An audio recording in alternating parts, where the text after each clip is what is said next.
I knew this would happen, but hey, let's talk about it. Is MHA Vigilantes better than the main series? The MHA Vigilantes anime debuted recently, and as a fan of the original work, I was really excited to share my thoughts on the story and recommend it to those who were maybe on the fence about it all. In making that video, I figured that there would be a pretty decent chunk of people who had read both Vigilantes and the original manga and would prefer the spin-off.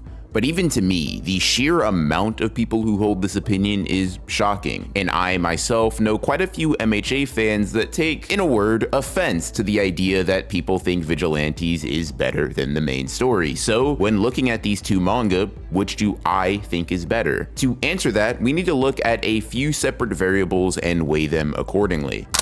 When assessing these two stories in totality, there are a few factors to take into consideration. 1. The presentation, whether that be in its manga or animated form. 2. The story's quality and coherency. 3. The character's quality of writing. And 4. The fights. Both of these are battle shonen and resolve narrative conflicts through physical battle, so determining which is superior and executing on this will be critical. Starting with the comparison of these two stories' presentation doesn't really give you the impression that MHA and Vigilantes are in the same league, at least when looking at their respective manga. Betancourt, the artist for MHA Vigilantes, does a good job of capturing the spirit that the larger universe is meant to embody, and I would even go so far as to say that he grows into a pretty good artist in the later half of the manga especially, but comparing his artwork to Horikoshi's simply isn't fair. Even when looking at Horikoshi at his absolute worst, the gap between these two manga artistically is insurmountable. The dynamism, complexity of illustrations, composition, paneling, use of color, expressive drawings, in all of these categories and more, Koei Horikoshi just dominates the competition. Looking at his work later in the manga just turns what would be an unfair comparison into an utter bloodbath. In comparing their respective anime adaptations, I will say Vigilantes is able to put up a significantly better fight for itself, and even make a case for having a style and general aesthetic more suited for its vibe than MHA, even when Studio Bones is really locking in. I've gone on the record really glazing the thick line work and close adherence to the comic booky style that Vigilantes has had in its first 2 episodes. Many people not remembering what My Hero looked like in its earlier seasons may be quick to give this one to Vigilantes, especially coming off the recency bias and high of it honestly being very visually pleasing, but I do think that conclusion is a bit hasty. From seasons 1 through 3, My Hero Academia had what I would consider a perfect adaptation visually. The big fights that needed to hit really hit, the tone was captured well, and the emotionality that Horikoshi is able to express through his pen carried quite well in animation. All Might vs. Nomu, Deku vs. Todoroki, Deku vs. Bakugo, both instances, All Might versus All for One, and many more bombastic fights like this took place over the course of 3 whole seasons. And this isn't even to mention how animators are able to pop off for certain action sequences, even in the latter, less consistent parts of the story. While I agree that these seasons' animation quality has become significantly less regular as time goes on, 3 essentially perfect seasons of an anime adaptation versus what is shaping up to maybe be 1 just doesn't make me quick to give that credit to Vigilantes just yet. At least not free and clear. Maybe you could convince me that on the subject of anime presentation quality, they exist within the same weight class. As I mentioned before though, the gulf in regard to the manga art comparison makes this a relatively easy decision for me, with a charitable interpretation of them being even anime adaptations and Horikoshi clearing with the art. The first point goes to My Hero Academia. Okay. So maybe MHA looks better than Vigilantes, but what does that even mean, right? The visual aspect of manga don't even matter that much. It's just like, I don't know, half the entire experience. It's also not fair because Horikoshi is pretty much art given human form, so almost anybody who's ever drawn would lose that comparison.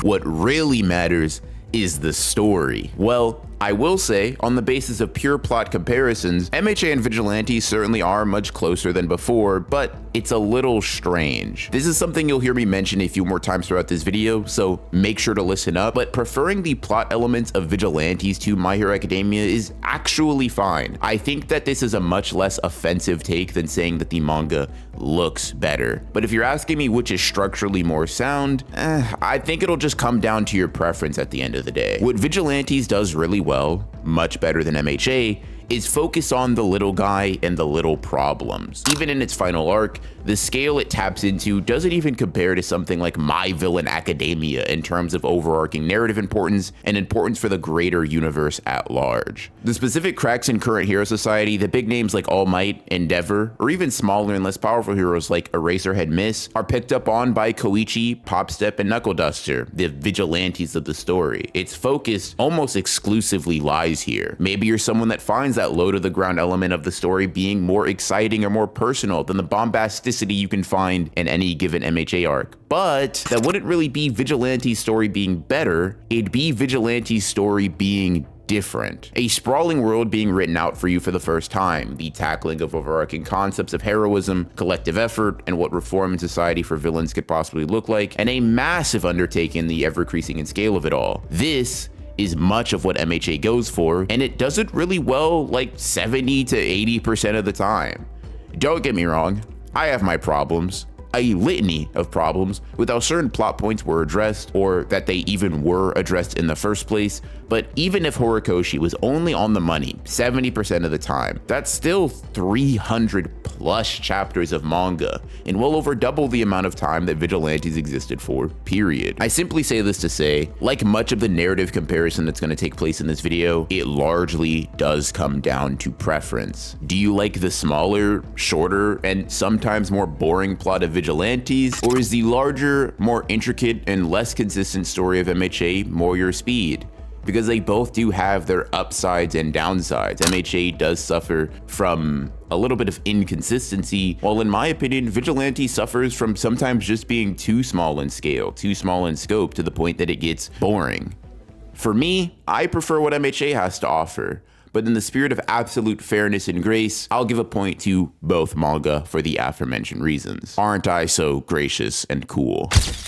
Contrary to the really nuanced, Haruzen level fence sitting I was doing when comparing the basic story elements of Vigilantes and MHA, the pendulum known as my opinion is unfortunately about to swing wildly in one of these series' favor as we move on to talk about character writing, a domain in which I think MHA has complete and utter control over. Even if you're one of the humans that think Koichi is a better protagonist than Deku, the scales are tipped so far in MHA's favor that it honestly doesn't even matter. While Vigilante's most standout characters are the likes of Koichi, Knuckle Duster, Popstep, and Number 6, with even some of those picks being dubious, my hero has enough good characters to build out a full roster with. Deku, All Might, Bakugo, Endeavor, Shigaraki, Dabi, Toga, Uraraka, Twice, Aizawa, Stain, Mirio, the list of characters that at least meet the bare minimum standard for good, like Vigilante's characters,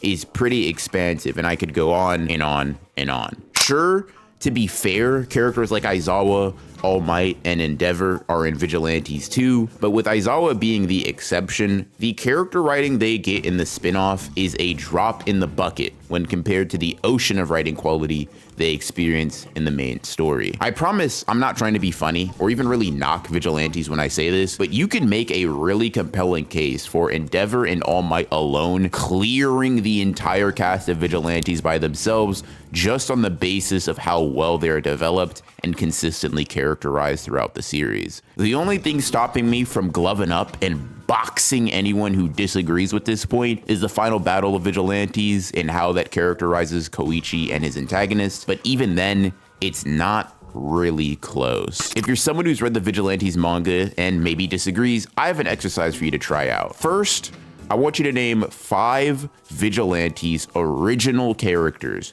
meaning people like Aizawa, All Might, and Endeavor are off the table. This in itself will be pretty difficult if you're like me, but hey, maybe I'm the fraud and you're really locked in. Assuming you accomplish the first step, the second step of this exercise is to simply compare the 5 you named to the best or your favorite 5 characters in MHA. I think in doing this, you'll realize how enormous the gap here is.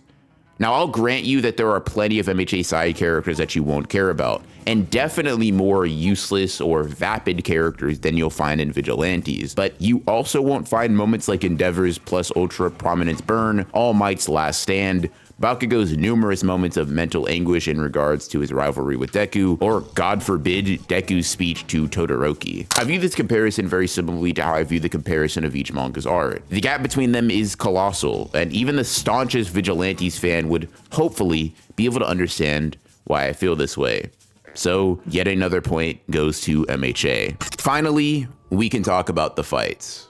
An aspect of any given battle shonen that can make or break it for potential fans. And in good news for Vigilante supporters, it's not nearly as one-sided as the art and character breakdowns may make you think. In bad news for Vigilante supporters, I still think MHA has it in the bag. Now, I've really been polishing Horikosi's G-Pen, if you get what I'm saying, throughout this video, so I'll keep this section short, because I really do want to talk about one fight in Vigilantes in particular that I will always be impressed by. But for all intents and purposes, MHA just clears the board. All Might versus Nomu, Deku versus Bakugo, both round 1 and 2, Deku versus Todoroki, All Might versus All for One, Endeavor versus his Nomu, and plenty more elite action sequences exist within the confines of these 42 volumes, and for the most part, Vigilantes can't even begin to compare, for the most part.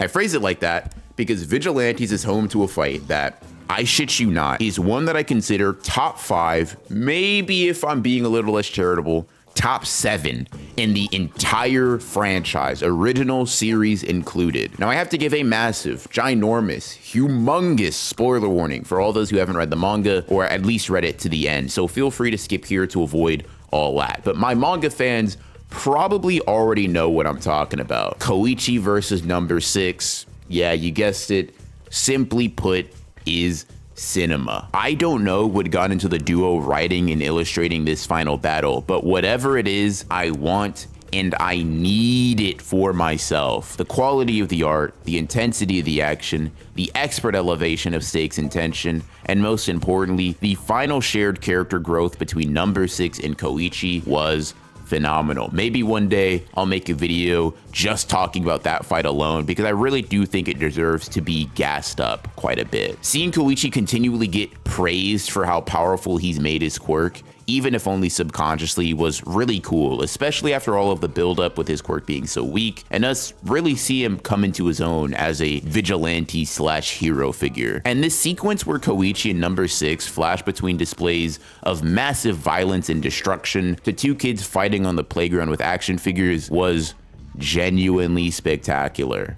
The metaphorical back and forth of characters in manga will never not hit for me, and in this instance, it was no exception. It's so good, in fact. I genuinely wish a certain climactic battle in the main series took notes, but that's a video for a different day. In any case, aside from my burning desire to praise this fight anytime Vigilantes is a source of discussion, I mention this battle simply because I think if more of the manga had fights on or even near this level, we'd be having a very, very different conversation right now. Unfortunately, that's not the reality we live in, which means MHA gets yet another point added to the tally. And if you're capable of reading and counting, you'd see that MHA had a pretty clean sweep across the board. Presentation, character, and fights all go to MHA pretty decisively, and I feel that I've laid out what I would consider decently sound arguments for that being the case. So how or why do people prefer Vigilantes? Well, for one, my opinion, unfortunately, doesn't just hijack the brain of people who disagree with me. So I'm sure there are plenty of people out there who just think I'm wrong. They may think that Vigilantes looks better. They may think that it has better characters. They may think that the story and pacing absolutely clear. So that's the first aspect. People don't necessarily have to even agree with my line of logic here. At large, though, at scale, I think it just comes down to relative expectations and preference for certain ideas that Vigilantes presents. It truly doesn't stack up to MHA by most conventional metrics if you value what they're going for and attempting equally, but I fully buy into the idea that someone who wanted Deku to be Batman and edgier would rock with Vigilantes more because of Knuckle Duster. There's also the hard work heretics out there that also think Deku is a bad protagonist because he was gifted his abilities. So I'm sure Koichi developing Slide and Glide to be the potent quirk that it was at the end of the series also vibed with them. A real get it out the mud protagonist, if you will. The verdict as a whole, in my humble opinion, My God, My Hero Academia crushes vigilantes in just about every way that matters, but I can understand why someone would prefer the ethos of vigilantes. It's a smaller scale, it's a narrower focus, and it's intending to shine a light on the problem with MHA's idea of heroism much differently than the main story attempts to. Subscribe for more MHA videos and narrative comparisons like this, and be on the lookout for some Koichi glaze coming to the channel soon. I hope you enjoyed the video, and I'll see you in the next one.